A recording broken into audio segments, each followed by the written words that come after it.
The Goblet Good Morning, great exercise for reinforcing that hinge pattern. That makes us really good for low intensity interval training.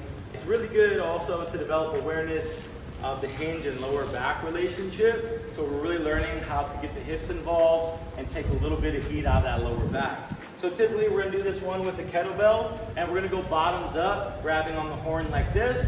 And my goal is to keep that goblet stance here with the kettlebell right on my sternum the whole time. So I'm gonna take a nice shoulder width stance, my feet are planted, soft bend in the knees. All I'm gonna do is focus on folding in half by pushing my hips backwards.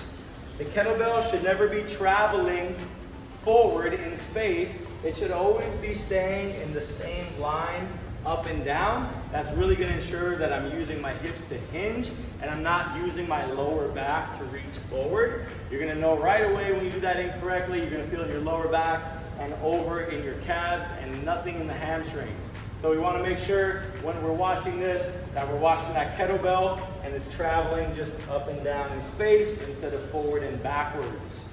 So the levels on this one, simply going to be your weights. There is a variation though that we could do for level number 3 or maybe even beyond, and that's just going to be the overhead. This one's going to be a little bit trickier. We're going to go back in that bottoms up position. I'm going to punch it up and kind of do that tricep extension, the first part of the extension, and put it right on my back right here. Now I really have to focus on keeping a straight back as I hinge back in the hips. This is going to add just a little more recruitment of the shoulder girdle, a little more flexibility, mobility, and conditioning, and it's going to make it just a little bit trickier. So I'd use that one as level 3 or offer it as a variation for the Goblet Good Mornings.